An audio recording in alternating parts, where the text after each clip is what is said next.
I'm Justy, and together we're losing it. Today we are going to talk about Stephanie's weight loss surgery. The last few weeks we focused on my skin removal surgery. I am now 3 weeks post-op and doing great, so not much more to talk about there. We will be posting pictures though on our Instagram page. So today is going to be all about Stephanie's journey. I think we're going to start off with why she chose weight loss surgery, how she got there. We did talk about it a little bit in our very first podcast, but I think it's worth going more into detail. So I'm going to let Stephanie take it away, and I'll just interrupt as I feel necessary. Right. So, I'm gonna backtrack and just say that I have been overweight my entire life since childhood. I was always a chubby kid. I don't know if we've ever mentioned this before or not, but nicknames as kids. My sister was String Bean and I was Beaners. So you can get the visual on that. Mine was Fast Talker. Okay. Yeah. Yeah, that's what I had pants that had Fast Talker like embroidered on the pocket. It's a Texas thing, but yeah. Okay. Mm-hmm. No, I was Beaners, and there are some a handful of very close friends that will like refer to me as Beaners now, and it's kind of funny, but that just tells you my sister was always thinner, and I was always the chunky one, and that doesn't have. I mean, I've always had a love of food. We definitely have talked about that before. Like, it's just I always knew I wanted to be a chef since I was a kid. So I've been, I would say, addicted to food since I was a kid. Now, as an adult, I never thought I was addicted to food because it's the thing that, your mind tells you. But I now know after going through this process that I 100% was and still am. And it's something that I actively We were work just on. big boned. Yeah. Right? I'm looking. Justin was like, "You look so tiny." It's because I'm tiny. My hands are tiny. Yeah. My frame is very tiny. So the thought that I was ever big boned. Now you do have a larger frame. I do. Yeah, I do. But I was never big boned. That's just the stories we tell ourselves. Mm-hmm. But anyway, so I was always a big kid, and I always played sports in school. I played basketball. I played field hockey. I played softball. Going to the gym, I had a gym membership. I played racquetball with my sister and my mom. I gym memberships with my friends. So I've always been active. I was, a chef, and as a younger chef, you're hustling, Oh yeah, yeah. I mean, I was a kitchen manager in the busiest restaurant that our company had in the country, and I was nonstop. But I was way overweight. Like, I didn't stop all day, on your feet all day. And so, to no fault of me being active or anything, I just liked food. And I know I wasn't eating the right food, but then there's also genetics and metabolism and a million things that come into play. But fast forward years later, and I did every diet there was known to man. Weight Watchers back in the day when you used to have to walk up and get in front of everyone and hop on the scale, and you're just like, oh my God. I did Weight Watchers online. I did everything but like Jenny Craig. I was not into the frozen meal thing. I counted macros.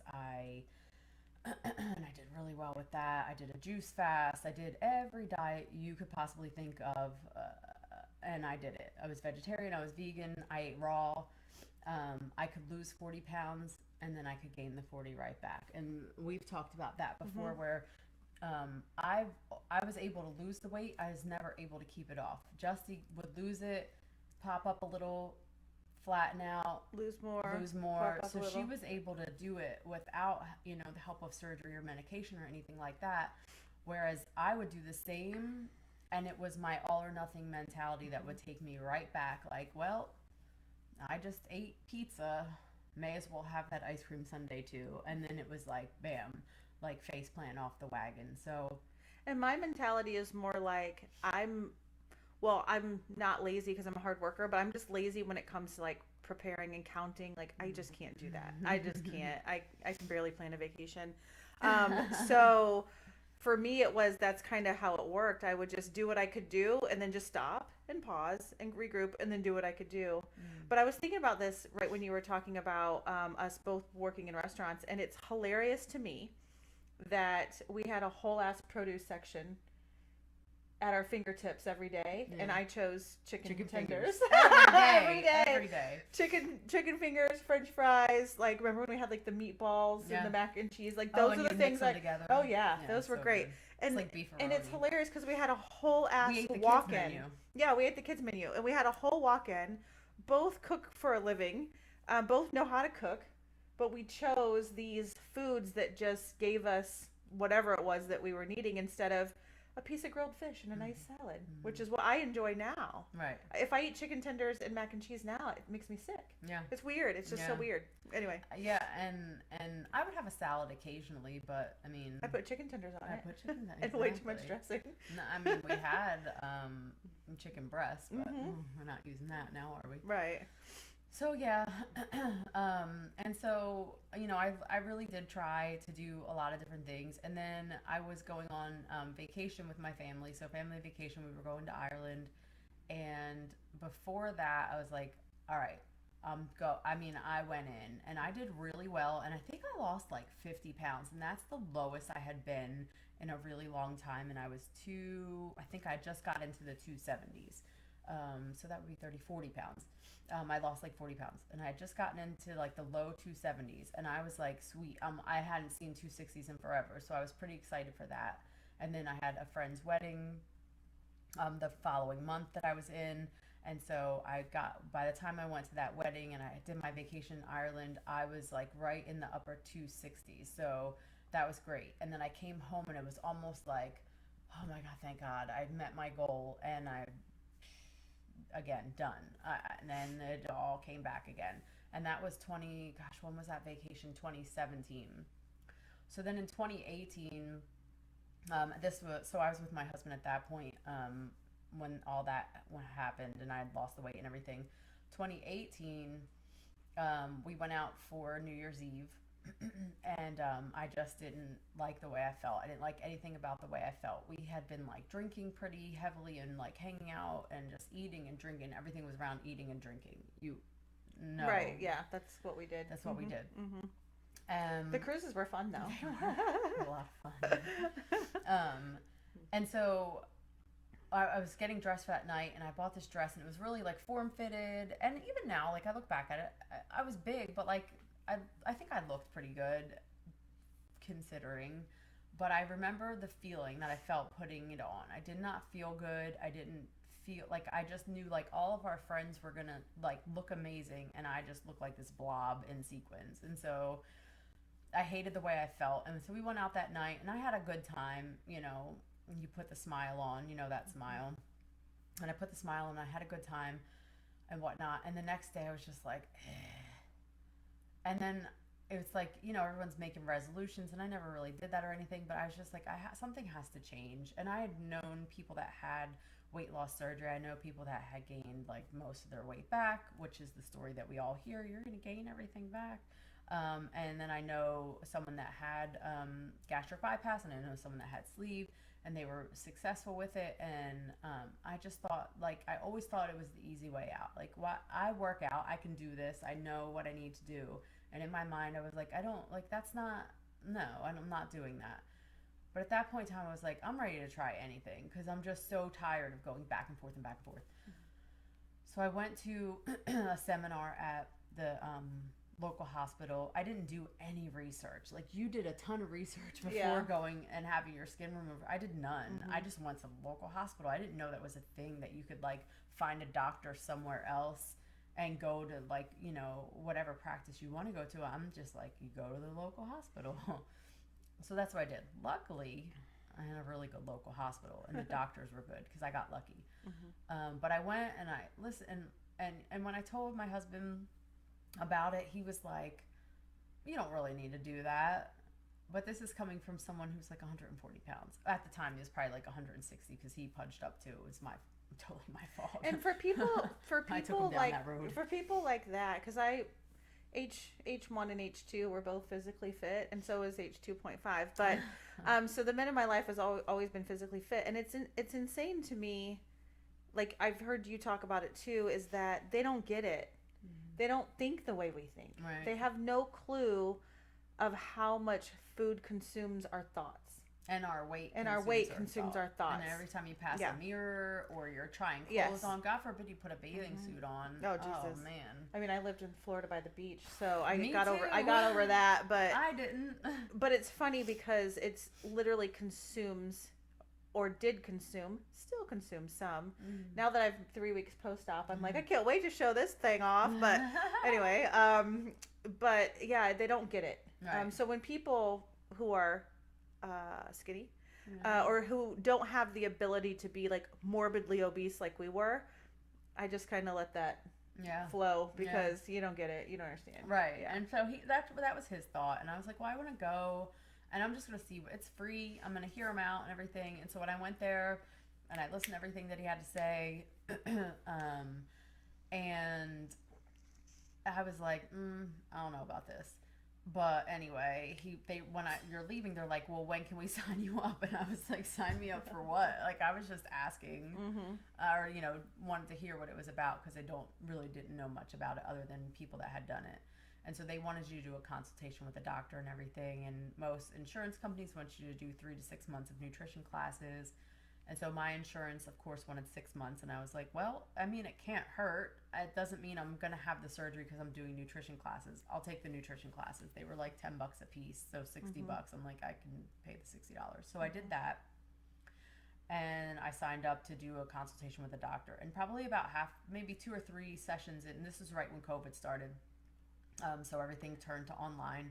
So I did the first 2 classes, I want to say, in person. And then after that, it was all online. And I then think I realized it was for me and that this is what I needed to do, and that it's not kind of in my mind. It's like the start of the thought of it's not your fault, but of course it is my fault, but it's not my fault. Like, I take ownership of it, but I know that my genetics and my metabolism and just the way that my life led me, it is and it isn't. Like, I take ownership, but I know that there's more to it than just that. And I think that that's important because I think a lot of us think like, oh my God, why is my best friend Scarlett so skinny and I'm not? Like, I never have been skinny my entire life. Right. And it's genetics, but we feel so bad, or we are shamed, or feel like we're lazy, which we're both not.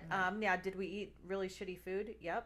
Did we eat way too much of it? Yep. Skinny people. But yeah, and so I think that's really important, and I don't think people understand that enough. And we'll probably talk about this in another podcast, but until you started taking Manjaro, and how you talk about how the chatter stops, that tells me that there's something chemically, something else, right? There's something there that needs a little bit of assistance to not constantly be there. So yeah. Yeah, totally. And that's when the light bulb went off for me too. But like you said, we'll get into that. So I told him, that I think this is what I want to do. And of course he had his concerns. It is major surgery. They are cutting you open. You are going under, there's concerns there. But his words to me were, I know you're going to do whatever you want to do. So I'm just going to support you on this. And he said, but don't lose your butt. And I'm like, okay, I'll try my best. I don't know if I have that option, but newsflash, I have not lost it. It's still there. Not quite like it used to be, but it's still there. So, and like I had said, this is all during COVID. So I didn't really know that insurance was that there was ever a possibility I was going to get denied. I never thought about it. Just never dawned. I just got really lucky through this process. I'm like, okay, I did my 6 months. I did the psych evaluation. Now they did tell me I gained weight because all this time you're just typing your weight in. I didn't see anybody because it's all online, and I'm making my weight up just like you do for your driver's license. Like, yeah, I've lost a pound. So then when I went in for my psych evaluation, they weighed me, and I was like, shit. And so when he came in, he's like, you've gained weight. And I'm like, He's like, why do you think that is? And I'm like, I don't know. I've had my period, and you're like making all kinds of stuff. Right. He's like, listen, and he did tell me that I was pretty boring as far as my background. Like, I don't have any crazy history. We're stories. both really boring when it comes to that. I don't have any. There's no history of anything or whatever. However, he's like, if you don't start to lose weight, I'm not gonna pass you. And I was like, okay, they're serious.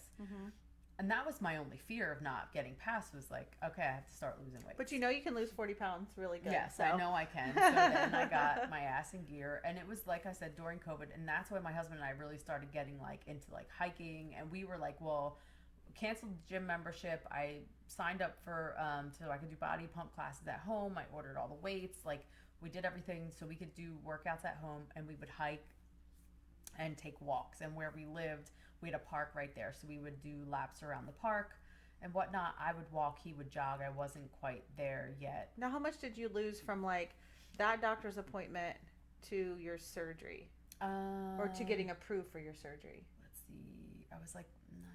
I want to say, I think it was like my magical 40 pounds. Yeah.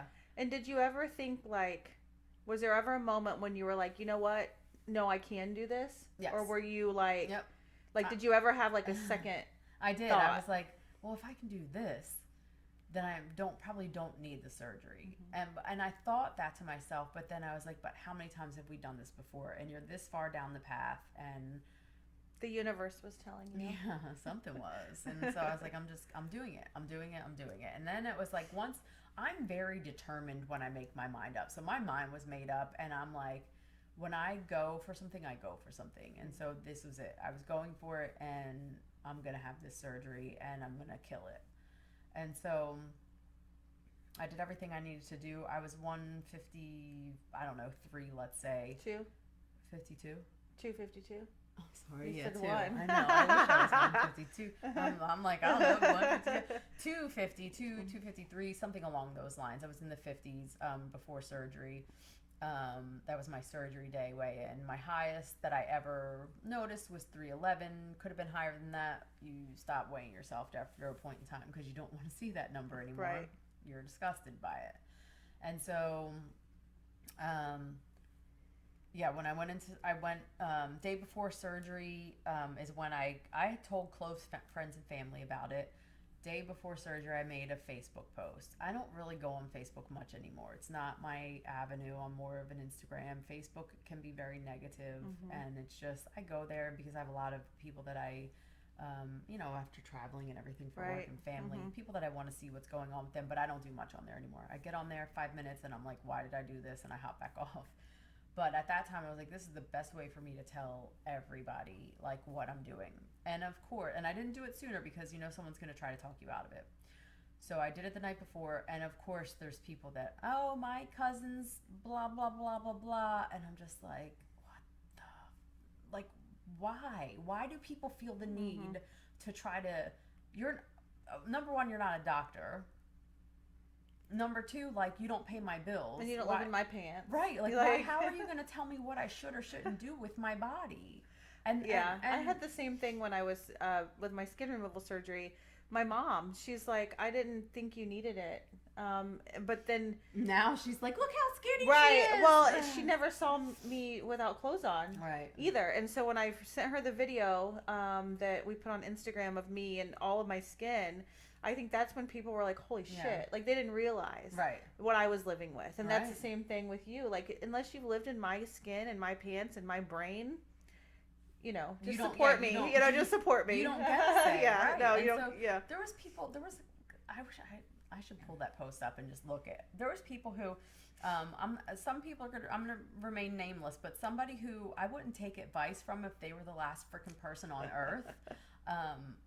This person has like no clue in life, told me not to do it. They looked into it. I'll be miserable. They looked into it because this person is also overweight, and somebody who has called me names of being overweight.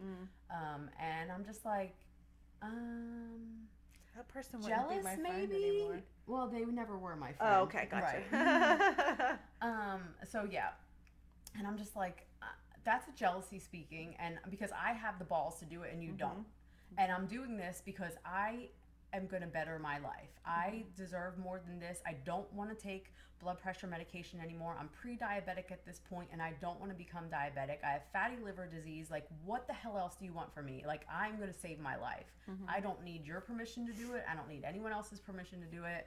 And there was a handful of people, but that one person in particular, I'm just like, who are you to tell me what to do with my life? I'm a grown-ass adult paying my bills, and I'm going to do what I need to do. And so that's just kind of my mentality. And I think a lot of people get grief from people, in social media. And I don't get a whole lot of it. And I don't know if it's because I maybe am not, I give off a bit of a vibe that I'm like, Yeah. no, don't come here with that. So, so I had the surgery. We went to DC the day before and just walked around. We just walked around. I took my shake with me and we walked around. And so, and just kind of like breathed the air in, spent time with my husband, and that was that. And so, surgery day, we went there. He came, my stepdaughter came. We got to the front. I'm trying to think how it went down. We got to the front door, and they wouldn't let her in because it was still COVID times. I knew he was allowed in, and I never thought twice about her. Well, they wouldn't let her in because she was a child or whatever, and we had her. She was out of school, and we had her, and so they stopped us all at the door. They said I could go, but they couldn't. So then they had to go home, which was, I know he didn't like that, because now here I am and I'm going to be by myself. And I was like, whatever, it's fine. But we're also very like independent. Like, it's nice to have him there. It would have been nice if your flight wasn't, delayed, but we got this. And right? He was never allowed in the room anyway. He was only allowed in the waiting room. So you just wait at home. Like, what's the difference? You couldn't have come in with me anyhow. So, fast forward, I have the surgery, I come out. Now, what I did not know, I'm going to give you a little tidbit, I didn't know this about surgery, is that when they put you under, your arms are out and you're strapped. They strap you in. And I'm in there and I'm like ready to do my thing. You're all masked up, you got your net on, your hair net, whatever, cap, gown, and they're like, okay, we're gonna give you the anesthesia. And they're starting to like give me the anesthesia as they're taking my arms and strapping them down, and in my mind I'm like, what the hell is happening right now? Because I didn't know that happened. And I kind of wish they would have been like, here's what we're gonna do, right? Instead they just start strapping me down. So I kind of went under a bit anxious, because that's the last thing I remember. And when I woke up, they told me, I just remember waking up and them saying, Stephanie, you have to calm down. You have to calm down. And my legs were like kicking, like I was kicking, like I was freaking out kicking. And they kept telling me, you have to calm down. You have to calm down. And I couldn't calm down. There was no calming down. And so I don't know what I was thinking when I went under, but I did not come out in a good way. And finally got me, calmed down some. It's that Jersey girl coming out. I know. I was literally kicking. I remember my feet kicking, and if I could have punched, I probably would have punched. So they were like, wow. They're like, you're a feisty one. And I was like, oh, oops. They said like I'd like pulled, I don't know, the IV or something out. Like I was like fighting them. And what I didn't know was that going in, I had sleep apnea. I didn't know that. They didn't test me for it. They asked me if I had it. I said no. They asked me, did anyone ever tell me that, I stopped breathing during my sleep? I said no, because not that I knew of. And so I was like, none of that. And so they didn't test me or anything. And like another friend of mine had surgery afterwards, and they tested her, and she didn't know she had it either, but she had to go through the test, a sleep study, to find out she did have it. She had to do the CPAP machine and everything. And so I'm like, had no idea. Well, they apparently had trouble keeping me under with the anesthesia because I had sleep apnea, and nobody knew it. And so I'm like, okay. Well, from then on out, so this is my only complication. I never had any complications. The only thing I had was problems with anesthesia. So for the next 24 to 48 hours, I would sleep, wake up, throw up, sleep, repeat. And that was Which had to be painful. It was so painful. Yeah. And then like, well, you got to get this water down. And first you start with like a little NyQuil cap that you're drinking from. And that's fine. You're taking these little sips or ice chips or whatever. But I had to get 8 ounces down before they would let me go home. I couldn't get 8 ounces down because I just kept throwing up. And so that's why I'm glad that my husband couldn't be there, because that's what I told him. I was like, you would have just watched me sleep, and then when I woke up, it's like, oh God, somebody come over quick. And then I'd throw up, and then I'd go back to sleep. It was exhausting. The whole thing was exhausting, and so that was pretty much it for me. So they kept me an extra night because of that, and I had a pillow, and every time that I would, because it's a lot of abdominal. Every time I would like throw up, I grab the pillow and pull it against me, and it helped. So, and then after that, constipation was tough. That's the worst. Right, and Oh that's my a lot gosh. of that's due to anesthesia too. But constipation, and then I had hair loss. Hair loss was tough to deal with, and that happened about 6 months out.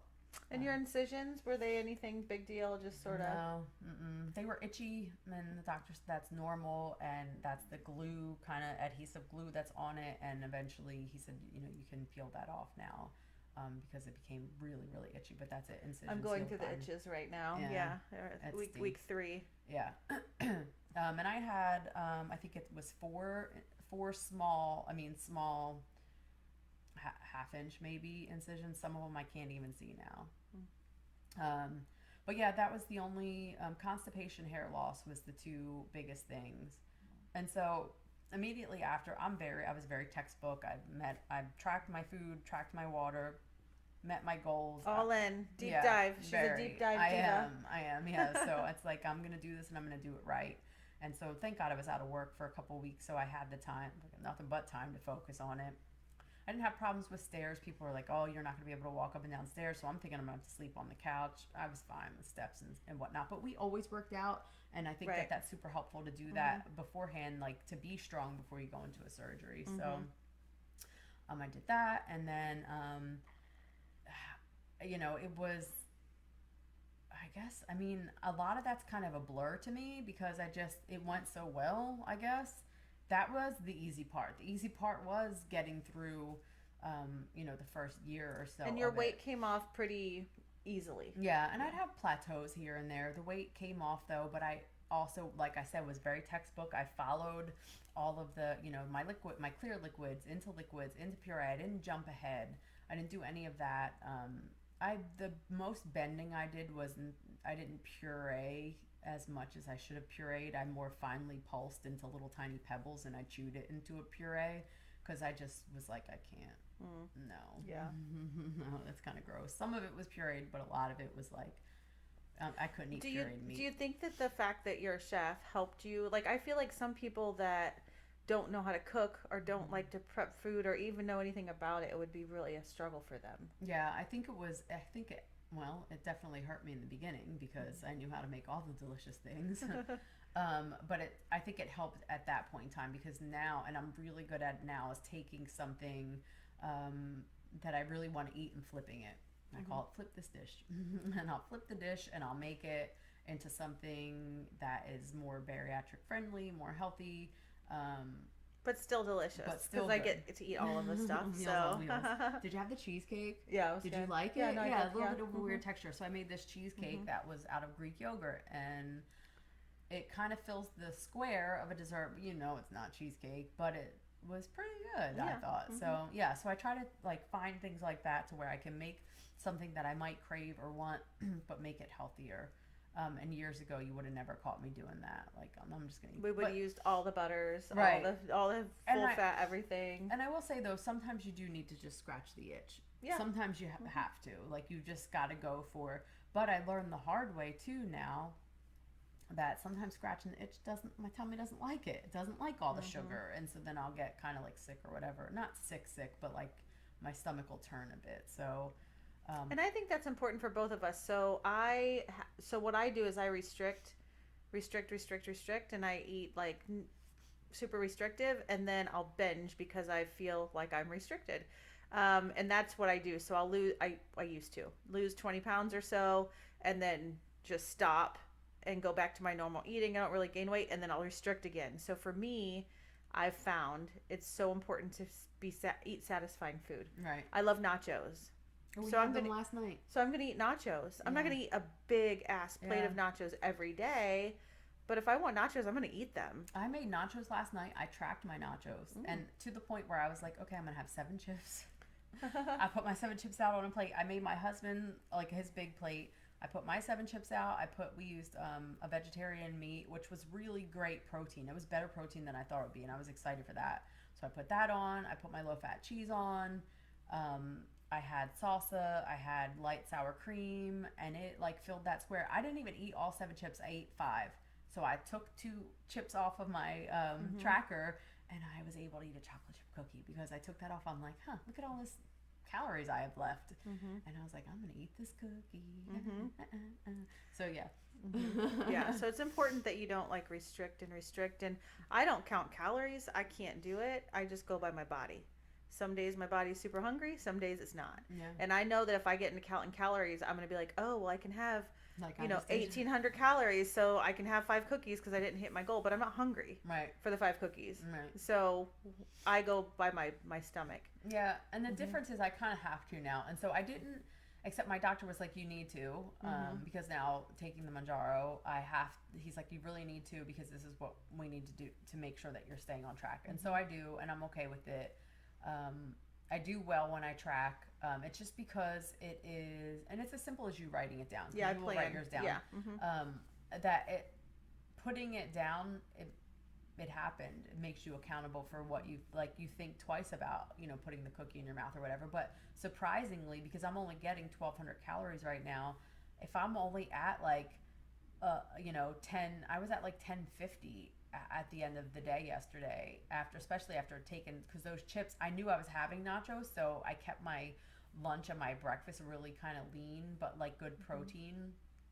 So I could, have that later because I knew we were going to have it for dinner. And then I didn't eat the chips, and I was like, wait. So I was like, I did a workout, and I was only at 1050 for calories. So I was like, I'm going to go ahead and eat this cookie and I don't, it's tough because I don't typically say it's okay to reward myself with something. But at the same time, if you are putting those calories out, your body needs them. It's gonna need it back, and so restricting it too much is not good either. So that's why I was like, wasn't necessarily a reward. It's that I wanted one, and I had the room for it, so I went for it. Yeah. But, and my whole day is planned out today. I have my dinner, and I still have 2 snacks left. Because I kind of got a late start today, just because I woke up not feeling good, and I went to the gym, and I kind of backed myself up. So I ate a really late lunch, and but I still have everything planned out, and I'm right at my 1,200 calories, and I still get to have my protein ice cream later, and I get to have some protein chips later as well as my dinner. So I'm in good shape. But anyway, so let me backtrack to the whole surgery thing. But for me, yeah, I think being a chef, it helps because I can make things taste better. And I think it is helping me now, and it's helping me to help other people because I do teach some classes for bariatric folks to learn how to make really good food that fits, aligns with our goals and fits our needs, which we do for both of us. Yeah. So it's helpful to have somebody to do it with. So we're lucky, especially because I can only eat so much. If I was prepping for just myself, I'd have all these little tiny portions. I'd have next to nothing, or just eat the same thing for lunch. And I used to think same with me, as I used to think okay, if I'm going to go through the trouble of making nachos and all the things that go into just nachos, why am I only going to eat a little bit? And so, or I cook for a lot. I just always cook a lot. So then I would have all of this stuff, and then I would find myself eating it. And so now it's nope, I make my portions and I throw things away. Yeah. Throw it away. Or freeze it, yeah. I just pulled 5 chilies out of the fridge. I was like, you want chili tonight, Justy? Because I had a bunch of them when I prepped it, 2 meal preps that I did chili for. And I put them in the freezer, and then I had all this chili in the freezer. I'm like, well, this will be my weekend. And I think it's important too, we've talked about before, is having things, for my mind, and I know for Stephanie's too, just having options makes me feel at ease. So when I had, my mom is at my house, and she's like, you have no chocolate in your house. You have nothing. And I'm like, I don't typically carry it because I'll eat it. But there are certain things, I'll keep popcorn because I just love popcorn, but I keep the individual bags.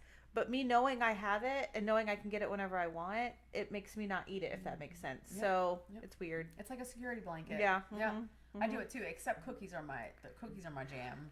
I have a hard time with cookies.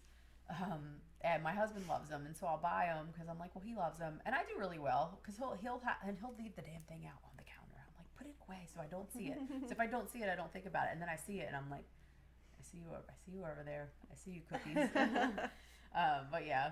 So the first year was super not easy, but a little It was easy. easier than you thought it would be. It was definitely easier than I thought it would be because it was like. So when did it get? Yeah.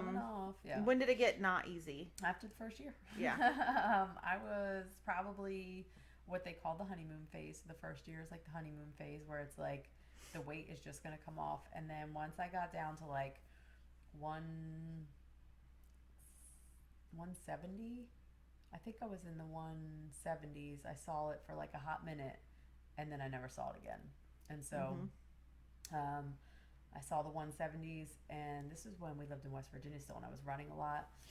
And then I never saw it again. And then ever since then, that's when the weight started coming on little by little. And I was still running, I was still exercising, but I was able to eat more, and I wasn't making the best decisions.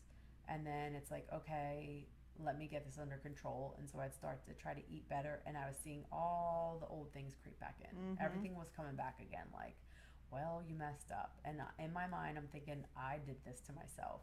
I did it to myself. Like, you knew you were supposed to eat a certain way, and again, you're not doing it. To an extent. Like, I let myself slip, but then when I went back to it. But you can't eat too much. Like, you can't. Right, I can't. No matter what I do, I can only eat so much anyway. And that's the crazy part. I'm like, how am I gaining this much weight when I can only eat so much anyways? And even when I went back to eating healthier, the weight wasn't coming off. I was having a really hard time then taking the regain off, and I wasn't okay with. I crept back up over 200, and I was like, absolutely not.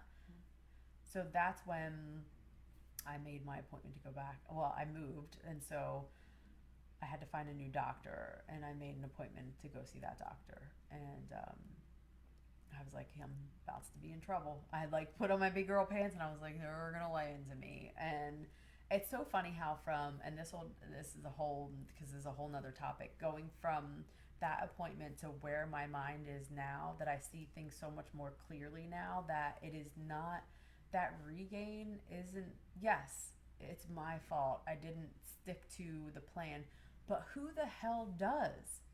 Who eats like perfectly every day all the time?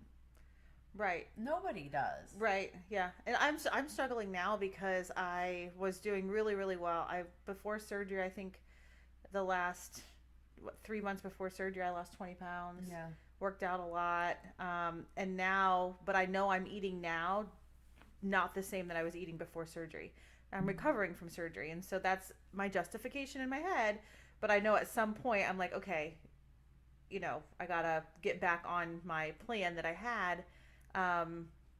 Or else I'm gonna creep up over 200, which I'm under 200. I was 195 this morning for the first time in my entire adult life. So there's that. Yay.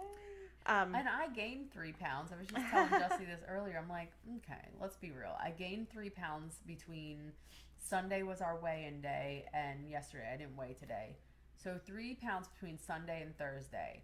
And I strictly tracked. I was at my 1,200 calories. I worked out a couple of days throughout the week, and I gained 3 pounds. The scale is just one measurement too, and that's what I'm going to try to tell myself. I want to go back to lifting weights once I can. And so I know it's going to be hard for me to get to my 180 goal. That's 15 pounds, while lifting weights. It's just, it'll happen, but it's not gonna happen overnight. It's definitely defeating because I'm looking at that and I'm like, how is this how is it possible to eat 1,200 calories and work out and gain weight? Right. I don't know. And I'm hitting my water goal. I've been having a hard time sleeping, but I'm going to bed at a better time, and I'm getting there, but like staying asleep, I've been tossing and turning a lot. And I think that's because I also now take phentermine too, and I'm going to talk to my doctor about coming off of that, because I think that's the cause of me not sleeping well at night. So now, if you were to say like the biggest thing that you didn't realize going into surgery, what would that be? Is that how much harder it is once you pass that honeymoon phase? Like that it's well, first of all, never trust a fart. That's my keeping it real. That's Right. my tip for everybody. I told you that too after surgery. Right. Because after you know, you go through constipation and you're taking all the things. Don't ever trust a fart. I've Yeah. trusted them before and then been let down. I'll be real. And Yeah.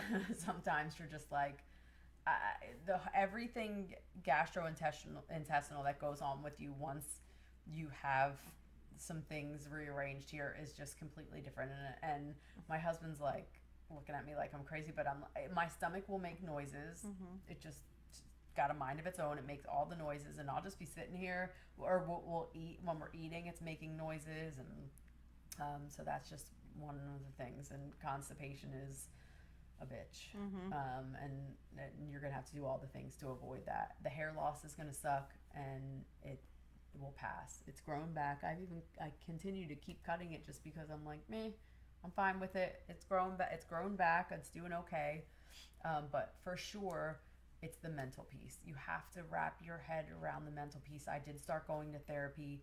I fired two of my therapists. I'm in hot pursuit after another one. I made several calls actually just yesterday trying to get find somebody new because I have new insurance now. But I haven't found anyone that I really like yet. But I know working on the mental part of it is huge because it's more so, it's not just my stomach, the size of my stomach and the food that I eat.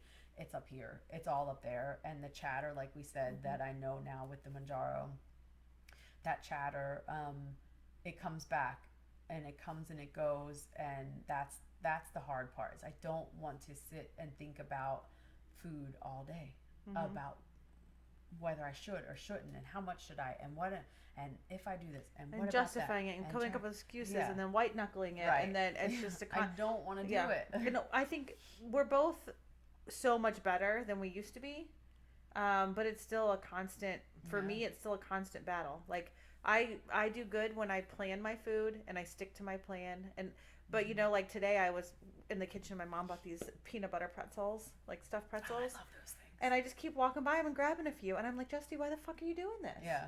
Like, you're not hungry. Right. Like, it's not serving you a purpose. You It don't need all that salt. It Like, helps me that I work up here and I Yeah. have to go all the way downstairs if I want something. but I'm so- also stuck at home, Yeah. and it's been really hard Yeah. for me because I'm super active, and just being in four walls for the last month, like 3 weeks, is making me crazy. But Isaac was just saying that. He's like, she must be thrilled to be getting out of the house Oh my today. I'm gosh, like, I oh yeah, can't- she's thrilled. it's so bad. So we both continue to work on that, even Yeah. though, I mean, I'm not to my goal weight yet. Are you? Did Nope. you haven't hit it yet? Nope. We're very My close. lowest was 173 and my goal is 165. So Yep, I'm getting there. And I'm 195 and my goal is 180. Yeah. So we still have to get there, but then when we get there, we still have to. Yeah, because then it's maintain now it. what? And that's the thing, they don't tell you that when you're going through all the pre-work for bariatric surgery. They tell you like, you know, keep it under like 5 grams of sugar for something that you eat, and watch your carbs, and it should be low fat and calories, and they tell you all of like the things that a dietitian should tell you, but they don't tell you when you get to maintenance what to do now, or And like the- even close to The maintenance. letdown. Right. So when you're losing 5 pounds a week, 4 pounds a week, and you're like seeing all this difference and change, and then you get to where it's really hard to lose that last 15 pounds, and it's not working the way that it was, then you're kind of like let down a little bit. And like you don't get the gratification. you don't get that right. gratification, and we're very driven women, like goal driven, and so that hitting that goal for me, I wanted to be under 200 before my surgery. I was 200.3 Yeah. the day of my Bitch. surgery. I was like, you fucking gotta be goddamn kidding me. And so I'm 195 now, but I have a hard time finding pride in that. Right. Even though I lost over 100 pounds, Right. it's that 0.3 of a pound Yeah. I didn't lose before surgery Yeah. that is like Because you stuck work in my so head. hard for it. Yeah. And Mhm. we have worked so hard, and it's just like it's a constant fight. And like you said, some of it's white knuckling, some of it's just like figuring out what works for you, figuring out what satisfies my mind and my body, because and you have to really be in tune with your body and know what your body wants. Like you said, like when you need to be nourished, when you don't. When we were in Mexico, there was some days when I was eating more than you, and then the next day I couldn't hardly eat anything. It's just crazy how you're like, my body was telling me it needed more, but then the next day it's like, hold up, sis, we don't need this anymore. And when I came home, I had lost weight. I lost weight after that, and that was that trip plus a work trip plus a couple days of like mini vacation with Isaac. So I lost weight.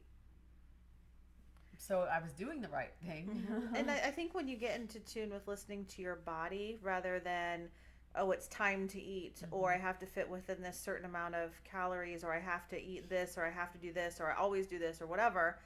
If you just listen to your body, like the last week, I didn't eat breakfast like 3 or 4 days because I wasn't hungry.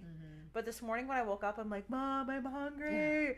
You know, so she made me some eggs and French toast, and it was delicious. But I was hungry. But last night, right? Last night I planned chicken and rice for dinner, but I wasn't hungry, so I just didn't eat it. The old me would have ate it because I had it on my plan, and because, well, it was dinner time. And then I probably would have had snack too because, well, I need something sweet before I go to bed. Well, no, I don't. I just prefer it. But now I prefer to have like a better body and more energy and feel healthy, and you know, all of that fun stuff is way more important than eating my chicken and rice because it's dinner time. Right. But I will say that I do have to sometimes force myself to eat breakfast because I know if I don't eat breakfast, It throws your day off. I'll be in the kitchen at night looking for something to eat, and it throws my whole day off. And so it'll be like creeping up to like 11 o'clock, and I'm like, you still haven't had breakfast yet, and I'll make myself go get like a yogurt. I don't eat anything like grand. It's a yogurt, or you know, I keep the little egg white bite things in there. I'll just make myself eat something because otherwise I could keep going, and next thing you know, it's like 2 o'clock, and I'm like, I guess I should eat now. And it's just because that's between the medication, surgery, all that stuff. My cues aren't the same cues anymore, and so I have to get it started.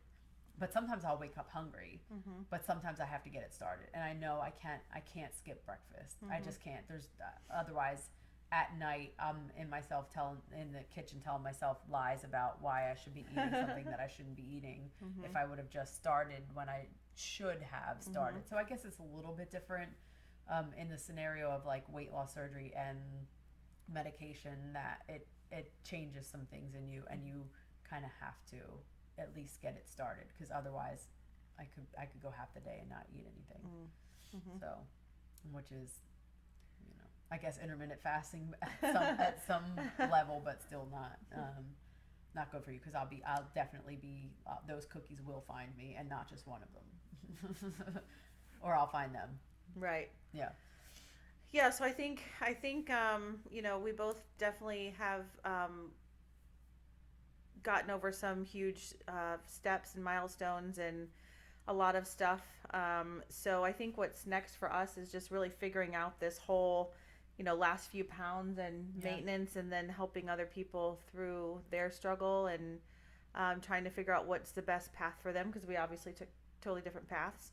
And learned from each other along the way. Yeah, and it's not the same. I was listening to another podcast, and it's not the same. It was a doctor who was talking. He's like, you know, not everyone is. They'll tell you statistics say that you should have this surgery, or you don't qualify for that surgery, or whatever the case is, but what does your body say? Just because the statistic says that my BMI, which my BMI, by the way, is like 30.2, I need to get like 0.3 off. Mine's so I can 29. So I can, this morning. So you're not obese anymore. I just want to not be obese, and I am so close to it. I'm like, this is I'm not insane. obese, but my body fat is higher, which And is crazy because I just had it all cut off. Right, but my body fat's like way low, but like I'm still obese, and I'm like, I'm in a fitness of body fat. I'm like, what? How am I obese? But it's telling me I'm in like a fitness range or something. I'm like, I don't understand this, but whatever. Everybody's different, and it is, and so you have to really just. You have to do what's right for you. So what worked for Justy doesn't work for me, and what worked for me doesn't work for Justy. Some things do, but that's the same thing in you and your journey. What works for you, it's not going to be my path or her path, and that's why also what did they say? Comparison is the thief of joy or something Yeah. like that, right? Because I've looked at many people's journeys on Instagram and been like, how come they can do this, or why is it that they can do that? And it's not. But I think the thing that we know for a fact is it's mental work, Yes. right? Whether you have bariatric surgery or you don't, it's mental work. Activity is nice, but it's not. It's what you put in your mouth. Yeah. Is why you gain weight or lose weight or don't lose weight or whatever. Right. Activity for me, I use activity for my energy and to stay strong. But when I want to lose weight or when I'm, seeing things, the scale go up a little bit, I just change my food habits. Right. So those are two things that are, I think, common Yeah. between the two. Yeah. And so starting there is the important part. And I know Stephanie has started counseling. I have not. Again, I'm just not an all-in type of girl, which is probably why I'm still single. But whole other story. But I've thought about it because now that I've had this surgery, it's like I don't want to fuck it up. Yeah. Like I kind of feel probably the same that you felt going into your bariatric surgery. Like, holy shit! For me, I just spent a shit ton of money. Yeah. I could have bought a new Honda. Yeah. I paid $4,000 out of pocket still for mine. Yeah. So it's kind of like that's a lot of money after insurance to pay. Like you're cutting into me one time because when I went to my doctor, he was like, "We could do a revision." I was like, "Absolutely not. No, you're not cutting me again." Yeah, and so I'm kind of in the same mode that she was in when she had her surgery. Now that I've had my skin removal, it's like, okay, now you got to put in the real work. I think that's when to maintain this because I'm really liking what I see, and I'm really proud of myself. But I don't want to be that girl who's like, oh, she did all this and now she's 250 pounds again. And I know we need to cut this short here, or not short, but cut us down here. But the last thing I want to get across is I see it a lot because we're pretty heavy in social media, and Instagram in particular, and the people who stay connected and ask for help and reach out to people in the community are the ones who remain successful. There are people that my heart goes out to because there's people who I used to talk to on a regular that have gone ghost on Instagram, and I know they're not living their best life. I know that they have probably had some regain, something along those lines, and they're embarrassed to come back to the community. And just don't allow that to happen to yourself. Because Stay it's okay. connected. It is like okay. we all have ups and downs. We all yeah. I am here telling you I have regained 30 pounds. I've gotten it off and then some, but I regained 30 pounds. It happens, but you have to face it. You have to go. I put my big girl pants on literally because they were bigger, and I went to the doctor scared that he was just going to be like, I was in trouble. I knew I was in trouble, and I wasn't. I wasn't in trouble. It was like, let's work through this, and that's what you need. And if you don't have a doctor that is like, hey, let's work through this, let's find one. Then find one. Be your own advocate, but don't go back into your shell and stay alone and be afraid to reach out for help because this community, the weight loss community on Instagram, is the best friends I've never met. Yeah. Yeah. So just don't be afraid to reach out because that's the worst thing you can do is just keep it to yourself and keep going down that path. Had I done that, had I not been active in the community, I probably would be sitting here 50 pounds heavier right now. And I would be that statistic of my brother's cousin's girlfriend's, daughter gained all her weight back. That would be me. Don't allow that to be yourself. Whether you've done it through diet and exercise or you've done it through surgery, don't allow that to be yourself. Yep, I agree. And so what's next? What do you think's next? Maybe we could talk Manjaro journey. Yeah. So we're going to talk about my Manjaro journey. We're also going to bring my husband on here. I already told him he doesn't have an option. He is coming, and we're going to talk to him because I thought about it some. We've both seen unsupportive husbands or spouses. Oh, my husband did this, or my husband, he had the nerve to bring a Big Mac home and eat it in front of me. Well, first of all, this is my journey. It's not his. I love him and he's been there for me, but I can't expect him to change the way he eats because I am going through this path. So, we've seen it all, the gamut of it, of people whose husbands really are jerks about it, and some women who are just like, he ate a piece of cake in front of me. Get over yourself. And I also think it's important too, and I've also struggle when I'm in a relationship because I feel like I can't stay on track. And so That's one of your goals this year. yeah, that's one of my goals this year. So that's probably why I just will stay single. But That's not attacking your goal, Justin. I guess it's not. No. But I think it's important that we talk about like our support system, relationships, Yeah. especially in a marriage. And so I think that'll be fun. Statistically, marriages end in divorce after weight loss surgery. So we're working on 3 years now. Yay. So maybe 3 years of staying married after weight loss surgery. So we're doing it. So next up for us is talking about Manjaro, Manjaro. and then getting Steph's husband on here at some point soon. Yep. So we look forward to talking to you next time. Yeah. Bye. Have a good one. Bye.